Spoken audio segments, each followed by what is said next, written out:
Olá pessoal, tudo bem com vocês? Hoje é domingo, dia 21 de novembro de 2021. Meu nome é Josiane Cristine Ramos Ferreira, sou psicóloga e psicanalista e aos domingos venho aqui conversar um pouquinho sobre temas relacionados à nossa vida. Você que está chegando agora é muito bem-vindo, esteja conosco, participando, comentando aqui no vídeo, compartilhando, é um prazer a tua presença. Hoje o tema é sentimento de culpa, parte 2. Porque semana passada eu conversei um pouquinho com vocês sobre esse tema. Eu falei também durante a semana num programa aqui da rádio da nossa cidade, aqui de Americana. Quem quiser dar uma olhadinha, tá tudo aí postado nas redes sociais.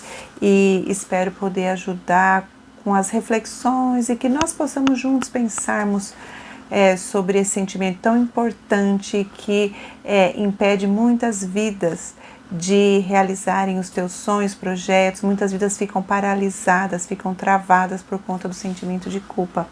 Então vamos conversar um pouquinho mais. Na semana passada eu falei sobre a culpa das crianças, que demora para ser elaborado por conta do processo maturacional do cérebro, do emocional, que a criança não sabe ainda pedir desculpa, não sabe assumir a responsabilidade pelos seus atos. Na semana passada eu falei também sobre das pessoas que nunca pedem desculpas, falei um pouquinho também sobre a pessoa que sente magoada, mas a gente não fez nada para ela, mas ela se sentiu magoada por uma questão de comunicação.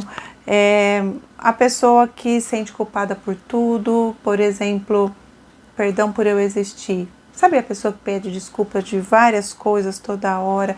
Enfim, falamos sobre esses temas muito bons assim da gente conversar.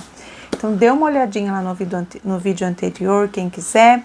E hoje nós vamos falar de mais coisas sobre a culpa. Nossa, quanta coisa que vem aflorando a respeito desse sentimento, gente.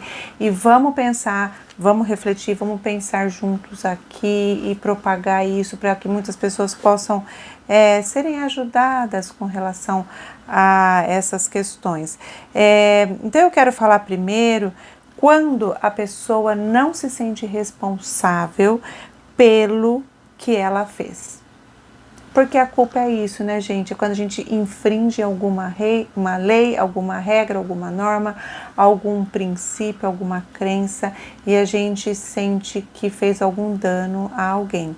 Seja nossos atos, nossas palavras, e daí a gente se arrepende daquilo, ou às vezes a gente não se arrepende, mas aquilo fica acusando, é muito ruim. Tem gente que está há anos com uma culpa, carregando um mal-estar com relação a um erro que cometeu. Então, a gente precisa se sentir responsável pelo que a gente fez. Tem gente que não se sente responsável pelo que fez. Então fica dificílimo resolver esse problema da culpa. Porque primeiro a gente precisa saber que aquilo que a gente fez é uma responsabilidade da gente mesmo. Vai ter consequências, mas a gente pode fazer muito para melhorar aquilo. Sem contar que muitas vezes, mediante todo o processo de reparação, de arrependimento, nós vamos conversar um pouquinho disso aqui hoje, a vida da pessoa pode melhorar, pode avançar, pode conquistar lugares inimagináveis por conta do processo de reparação. Mas tem pessoas que elas se acham tão perfeitas que quando fazem algo de errado, elas têm uma enorme dificuldade de admitir, sim, eu errei, sim, isso foi um erro. Por que tem pessoas que têm dificuldade, né? Ou elas são muito perfeccionistas, ou elas são muito narcisistas e elas não entendem que aquilo foi um erro dela. Elas estão muito misturadas ainda com o outro, ou seja, em Winnicott a gente chama assim, não está separado o eu do não eu. Então ela não tem uma integração, ela não se sente um ser separado, único, um eu sou que habita o próprio corpo. Então ela não se sente responsável pelos atos. Pessoas que na vida os pais exigiram muito, que tinha que tirar nota 10 e tem aquele medo de errar, o erro parece que é um monstro. Tem dificuldade também de sentir que ela ocasionou aquele erro. Pessoas que têm dificuldades de assumir o erro, quando algo acontece, elas ficam procurando algum culpado.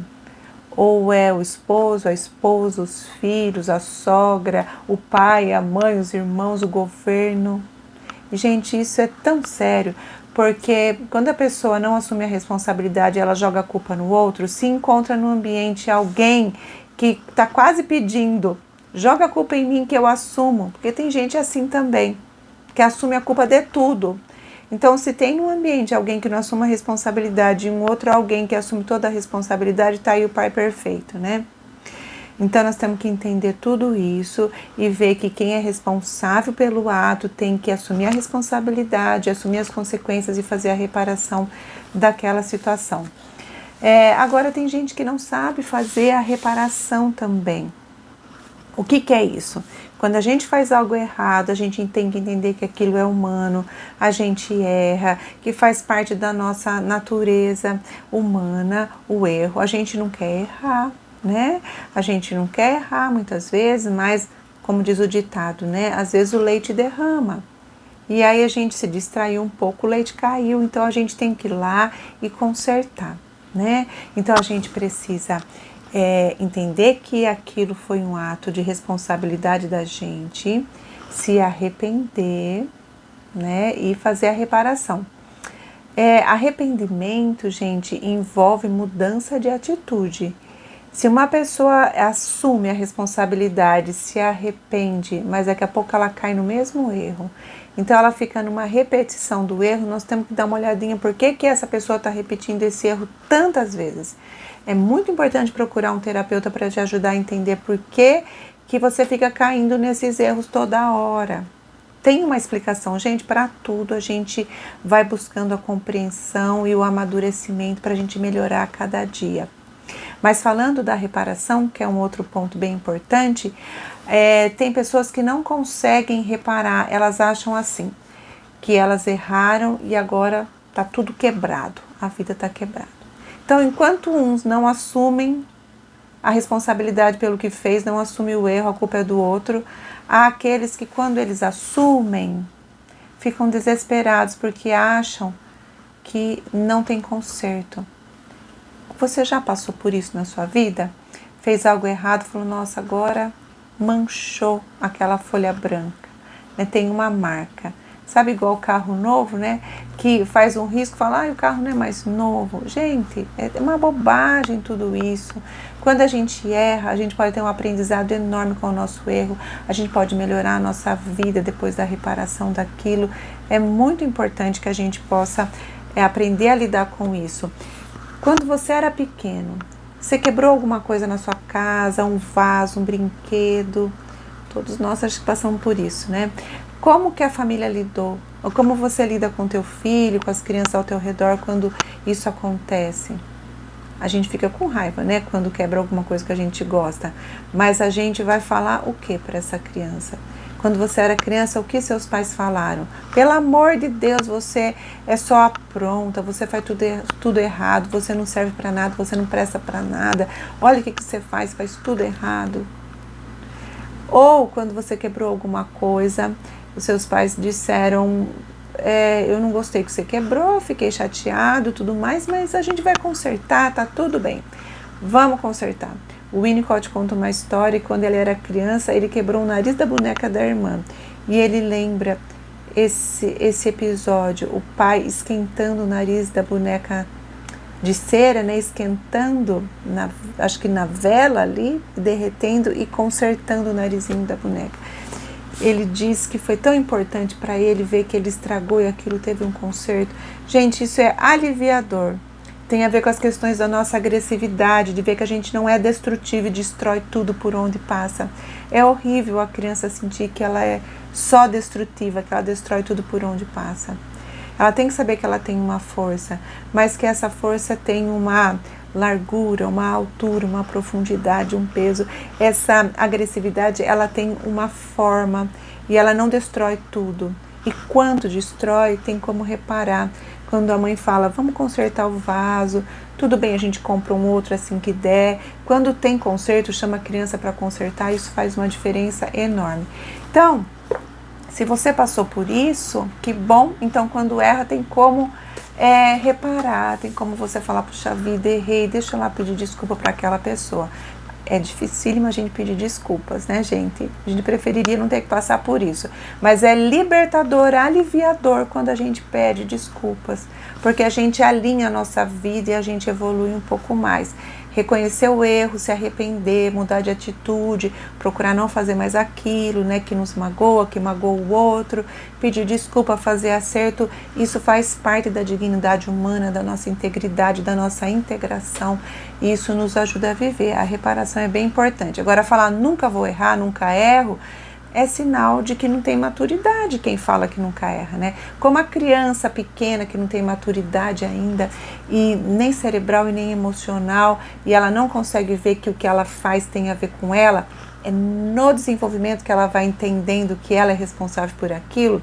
Dificílimo criança assumir culpa, sempre a culpa é do outro, mas com o tempo ela vai maturando. Tem gente que é adulta que não maturou isso ainda, né? Isso não amadureceu, né, na pessoa. Então, quando ela erra, ela não consegue entender que aquele erro é dela. Tem gente que cresce em idade cronológica, mas não cresce emocionalmente. É como uma criança, né? Se sente narcísica, onipotente, egocêntrica, que o mundo gira ao redor dela, mesmo sendo adulto. Que é como a criança ainda se sente quando pequena, né? E aí a pessoa ainda é infantil, por isso ela não assume. Mas quando a pessoa vai se desenvolvendo, consegue reparar, isso é maravilhoso, a gente tem que aprender a fazer isso. Um outro ponto importantíssimo, eu quero falar da culpa das mães. Mães sentem culpa, gente, direto, isso é muito normal. Nós temos que aprender a nos livrarmos da culpa. Nós temos que pensar, gente, eu vou falar uma coisa que é minha, tá? Eu vou falar aqui para vocês, que nós já somos vitoriosas. Temos passado por essa pandemia, cuidando de casa, cuidando de trabalho, cuidando de criança, aulas online. Nós não somos já vitoriosas, gente, de ter dado conta de tanta coisa. A gente foi dando conta do jeito que foi possível. A culpa nós temos que deixar de lado, né? Nós não precisamos ficar com culpa com tudo com as nossas crianças, de forma alguma. Se a gente esquece de alguma coisa, faz uma coisa errada, não vamos partir logo para o trauma. Ai, meu Deus, traumatizei uma criança. Eu ouço muito pessoas falarem isso, traumatizei minha criança. Calma, gente, não é assim. Né? Para ter trauma tem que ter um padrão de comportamento. São várias questões que envolvem o trauma. Então, se a gente tem a culpa, sinal que a gente está conectado, que está preocupado e a gente quer melhorar. Então, a gente tem que sempre procurar melhorar, claro, mas aquilo que não deu, gente, na nossa vida, que a gente não fez ainda do jeito que a gente gostaria que fizesse, a gente tem que se perdoar e falar, não, eu estou tentando cada dia ser melhor, e não achar toda hora que fez um trauma na criança. Nós temos que nos colocar assim, não, eu estou conseguindo, estou fazendo da forma que é possível, e eu amo as crianças, e eu vou sempre procurar fazer o melhor, e às vezes a gente pode ficar magoado, ou magoá-los, isso faz tudo parte, isso tem acertos, e a gente vai se organizando. Um outro ponto bem importante é quando a gente sente culpa por coisas que a gente fez com a gente mesmo. Né? Eu queria começar uma dieta, não consegui começar a dieta. Queria começar um exercício, não consegui. Queria ler mais livros, não consegui. Queria cuidar melhor da casa, queria cuidar melhor dos meus pais, queria fazer uma visita, e aquela culpa enorme, né, que fica na gente. Isso também não nos faz bem. A gente tem que aprender a se perdoar e falar, vou fazendo conforme estou dando conta, e a gente conseguir caminhar procurando fazer o melhor, mas se perdoando constantemente. Eu diria todos os dias. E para terminar, a questão do ressentimento. Quando a gente fica ressentido, quando alguém fez algo contra nós, né? Quando alguém fez algo que a gente não ficou feliz, que a gente não gostou, que aquilo magoou a gente. Nem sempre a gente consegue chegar na pessoa e falar assim, eu fiquei chateado com aquilo que você fez comigo. Nem sempre a gente consegue. Mas dentro da gente precisa dar conta disso. Às vezes a gente vai precisar da ajuda de alguém de confiança para a gente conversar com a pessoa e falar aquilo que aconteceu, né? Gente, não compensa sair falando para todo mundo aquilo que aconteceu, isso não resolve nada, né? Só dá mais confusão. Na verdade, a gente precisa ter uma pessoa de confiança, um lugar seguro para a gente falar o que a gente está sentindo. Se não for com a pessoa, que seja com alguém ou que seja com a gente mesmo, que a gente possa. Eu falo que tem alguns estágios quando a gente está ressentido. Sentir a raiva por aquela situação, né? E a gente conseguir se desconectar daquela situação, a gente conseguir tirar aquela situação do nosso coração, tirar aquela pessoa do nosso coração e fazer esse exercício de se desconectar daquilo até a gente alcançar o perdão para com aquela pessoa, mesmo que ela não venha pedir perdão para a gente, mas que a gente possa perdoar, caminhar nesse sentido, mas sentir a raiva primeiro. E daí a gente processar isso e desconectar da situação da pessoa. Às vezes vai ser necessário chegar para a pessoa e falar, olha, eu sei tudo aquilo que você fez comigo, eu não gostei, foi muito ruim, tudo tal. A gente às vezes vai conseguir fazer isso e isso pode ser muito útil. Mas eu te perdoo e vamos seguir em frente. É muito importante todo esse ciclo se concretizar. E a gente precisa conseguir estar nesse processo de fazer todas essas coisas, né, gente? Por isso que a ajuda de um terapeuta é importante. Eu vou deixar pra lá, não quero saber de nada disso. Ok também.